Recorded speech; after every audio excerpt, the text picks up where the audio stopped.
Welcome to FA Exclusive. I'm Atul Singh. With me is Glenn Carl. We are back after 3 months. As in the past, we will be examining the 3 most important issues of the month. Glenn, over to you. Well, one wonders what happens in 3 months. In some ways, revolutions. In other ways, the revolutions are just going around in circles. But the 3 issues are that we'll discuss today: conflict in the Middle East, the most recent tit-for-tat exchanges between Iran and Israel in particular, the vote finally by the U.S. Congress to provide substantial aid to Ukraine, which is substantial but not timely, and then the mammoth, unparalleled, consequential elections impending in India. We'll start, I think, with the conflict in the Middle East. And Atul, why don't you set the table and elucidate what's going on there for us? So conflict in the Middle East is now dangerous. And what has happened? Well, Israel killed an Iranian Revolutionary Guard Corps general in Lebanon. Iran is very active in Lebanon. Iran backs Hezbollah, a Shia militia which is more powerful than the Lebanese army. And then Israel struck the Iranian consulate in Damascus, Syria. Again, an ally of Iran. And of course, Iran saw that as a violation of its territory. Now note that Hezbollah has been firing rockets into Israel, and a number of Israelis in North Israel have evacuated to hotels and other safe spaces. So there is friction in the background between Iran and Israel, particularly thanks to Syria and, more importantly, due to Hezbollah. Now, the Iranian elimination of much of the Iranian Revolutionary Guard Corps, which is IRGC's high command, led to Iranians responding, and especially the violation of what they see as their sovereign territory in Damascus in the form of a consulate. And Iran first warned and then struck Israeli territory, and not just territory, their airbase. Apparently, it was an attack of 330 missiles plus drones. It was a swarm attack. And Iran sees it as a great victory. Israel claims, of course, it has shot down, and it wasn't a big deal. And then Israel responded. Israel's response was limited. There were people in Israel arguing for a strike on Iran's nuclear facilities, a strike on Tehran. All sorts of ideas were floating around, but instead Israel struck Esfahan. And both sides seem to have declared victory, truce, whatever you want to call it, for now. But the risks remain. And Glenn, over to you. What are the risks? Well, since we're talking about areas and countries that are largely in the deserts of the Middle East, I will, my metaphor or analogy will be about the oceans, because I like to be wry and seemingly bizarre. The attacks, the war in Gaza, the exchanges between Iran and Israel, I think we should think of as the surface waves, and they can be terribly destructive, but they remain subject to, fundamentally, ultimately, to deeper currents. And the deeper currents are, as the summary that Atul mentioned, the clash really between Iran and the Shia, Israel, and then in background, in this instance, Sunni for dominance in the Middle East. Iran has, for a number of, I think, almost tactical reasons, since the mullahs seized power in the 70s, seized on hostility to Israel as a unifying, justifying element in its posture and positions, and as a way to increase influence in the Middle East. And of course, Israel seeks to survive. So, at the same time, all of our attention always, and understandably, this is not a criticism, our eyes turn towards motion, towards movement, and that is the recent attacks, the ongoing war. But the deeper issues are those structural ones, and they contain, I think, some longer-term risks and consequences which we can try to assess. And then we can look at the unchanging, immovable, structural obstacles to peace, and we'll get to any likely resolution. So the risk of the attack, in some ways, risks from the attack exchanges. In some ways, I have been, relatively speaking, heartened by what has happened, because the Israelis did eliminate in the strike in Damascus, I think it was, what appears to have been almost the entire leadership of the IRGC, which is really the action arm, the paramilitary, the military arm, and in many ways the controlling power in Iran. And so an Iranian response was obligatory. And I think we should also think of human beings very much as directly descended from the apes. And I'm not being facetious here. Much of international relations is posturing for status and as for warning. That's what tit-for-tat attacks to assert and protect sovereignty and rights are a human version of breastfeeding by apes on to demark territory and try to establish preeminence. It's completely serious what I'm saying. So an Iranian response was guaranteed, as was then in this endless, potentially disastrous spiral, an Israeli counter-response. However, every Arab, Muslim, Sunni state bordering Israel and in the region used its military assets to help Israel shoot down and all of the, I think, 99% of the 330 missiles and drones that Iran sent. Now, Iran had telegraphed that it was going to do so.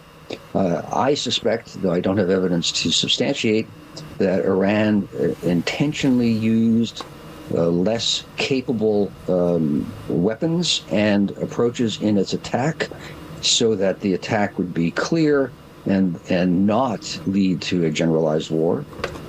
The Arab states helping Israel clearly was an effort to keep the war from generalizing into a regional war, which would then become a global war, since the United States would become involved, and then probably Turkey, and on and on. And so the result I found to be heartening. A statement was made, breasts were beaten, the status was affirmed, and war was avoided. And this has been consistent since October 7. Every power involved, or potentially involved, has made huge efforts to avoid a generalization of the war. So that is a heartening outcome to a terrible moment, actually. There's a longer-term risk that I think, Atul, you can speak to a bit, of what will be the reaction on the, quote, Arab street. Now, you have all of the Arab Muslim governments de facto supporting Israel, which is in the process of destroying Gaza. And if there's been one constant in Muslim aspirations. It is that the Palestinians have their own state and that Israel not expand to its biblical limits. And so what risk is there going forward that this recent averted disaster could have more harmful effects on the stability of the Muslim governments in the region? Well, very simply, we look at American campuses, and American campuses are in uproar. You look at Columbia, you look at Yale, you look at so many others. And if in the US, President Joe Biden feels threatened by the disenchantment of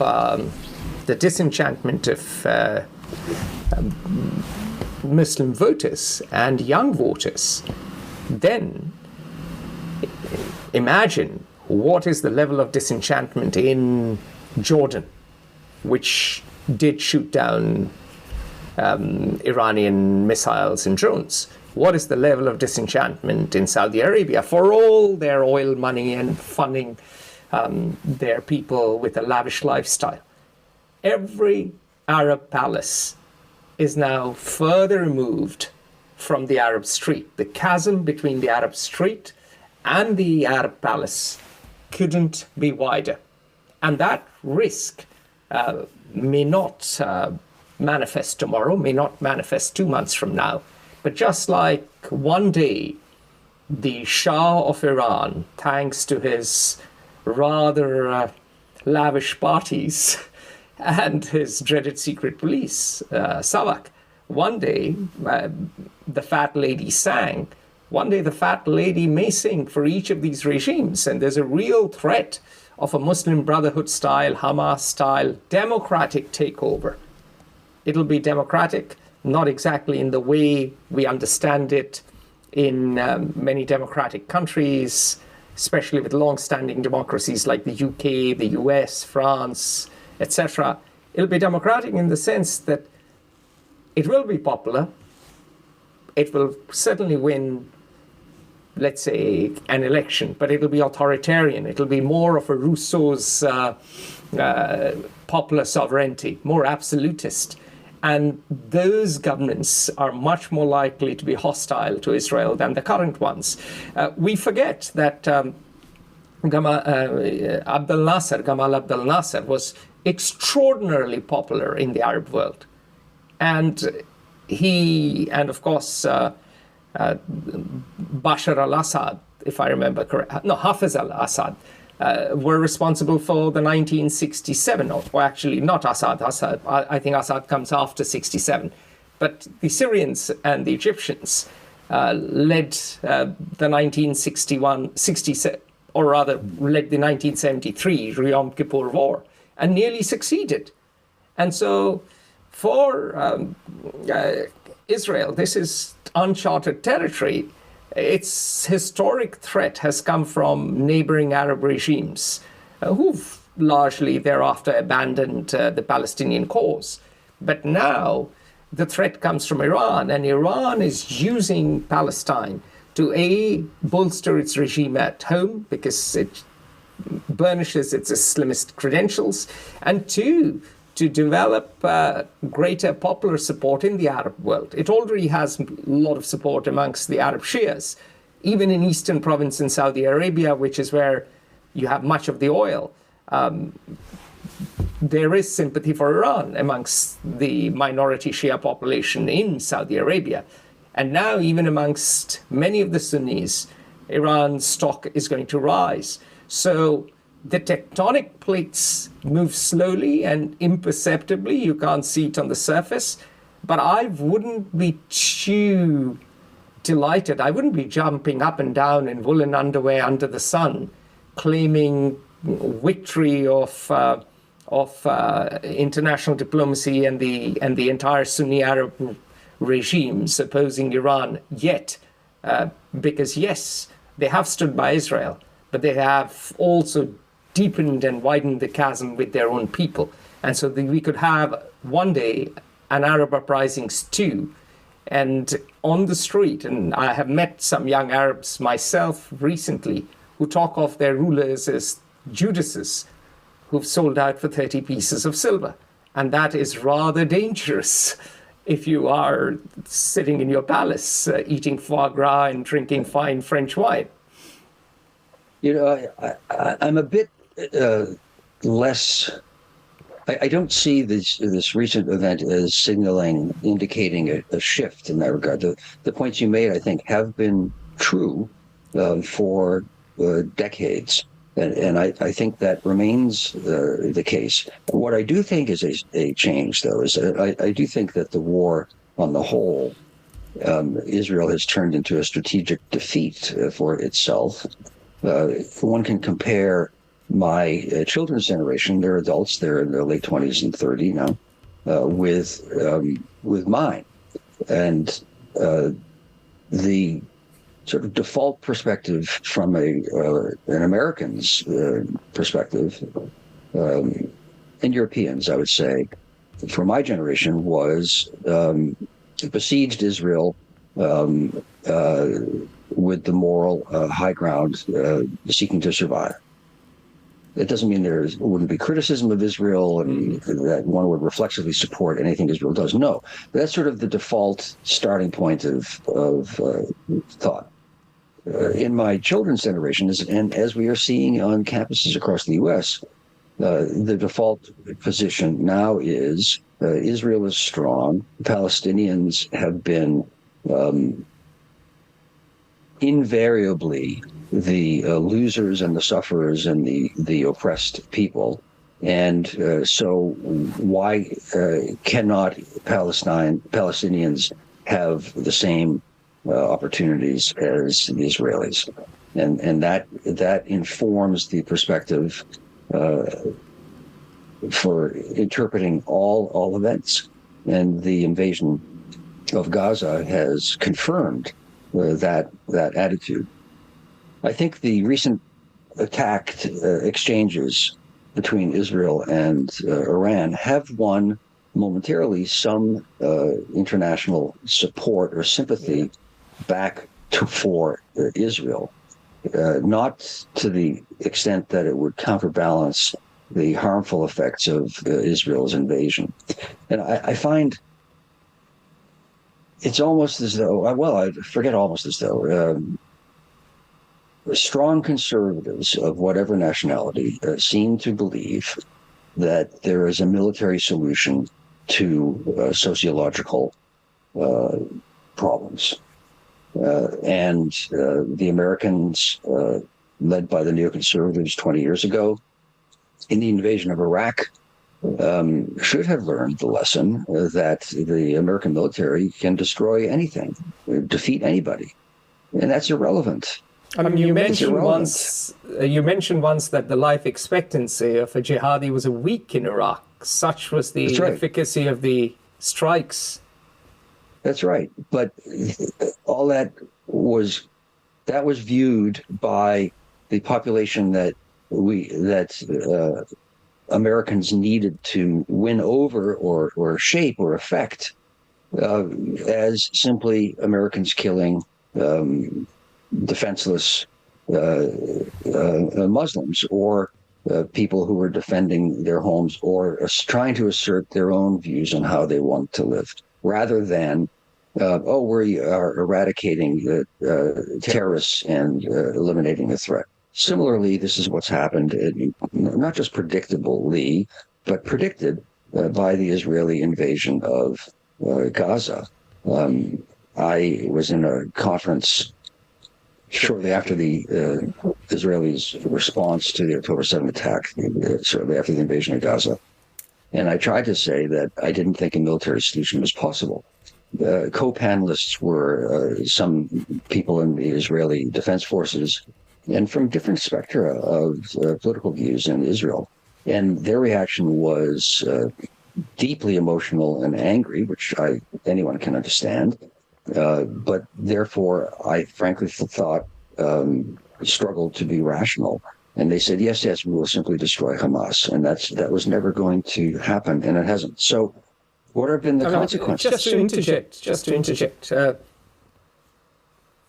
Israel had two war aims. Number one, release the hostages, or get Hamas to release the hostages or rescue them.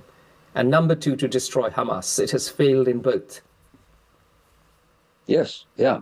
So I think the waves are these, on the surface, are these strikes and counterstrikes, breastbeating and so on between Israel and Iran, which has made all of us afraid, and correctly so, that the war might be widened and then things get even worse than the catastrophe that everyone is living now. But that the consequences long-term are that Hamas cannot be destroyed. It's terribly weakened, but that's almost irrelevant. The Palestinians will be even more motivated by hostility to Israel going forward. 2 million of them have lost their homes. And also in the West Bank, you mentioned there are a lot of atrocities going on, and that is also pushing the West Bank deeper into the arms of Hamas. If not atrocities, certainly mistreatment and even deaths caused by Israeli forces. And two depressing facts that I think have not received the attention because they're so alarming. They're so alarming, they should have received more attention. Polls show that 70% of Israelis continue to find the invasion of Gaza the right thing to do. They support it, even though a strong majority of Israelis are hostile to Netanyahu and want to get rid of him and support a two-state solution. This is contradictory, but all of us can be contradictory sometimes. And the second thing is that most of the Israeli military forces maintaining security or peace in the West Bank are reservists, and yet they are the ones who have engaged in destructive behavior, which increases animosity, and their attitudes from polling also show disdain and dehumanization in their feelings towards the Palestinians in the West Bank. And these are very disturbing longer-term insights into longer-term possibilities. The third consequence, I think, for all of these exchanges, Netanyahu, I think, is still doomed. But the Israeli political system is in paralysis, much like the American one, where although there's general large hostility to Netanyahu, there is not a sufficient cooperation or cohesion among anti-Netanyahu, anti-far-right forces to be able to remove the stranglehold that the far-right has on the Israeli political process. So overall, I think... Also, just for our viewers and listeners, the proportional representation system in Israel gives disproportionate strength to smaller extreme parties, because in the proportional representation system, arguably you get smaller parties in once you cross a certain threshold of votes, let's say 2%, 3%, 4%, whatever it may be. You get the same percentage in parliament as the percentage of your votes. So yes, it's arguably more democratic, but also then the parties themselves become extremely strong because the parties decide who are the candidates. There isn't the same direct relationship between the electorate and the members of parliament, or whatever their representatives are called. And in Israel, you have a number of small parties. They have 5%, 6%, 7, 11% of the vote, and they have disproportionate power because you cannot form a coalition government without them.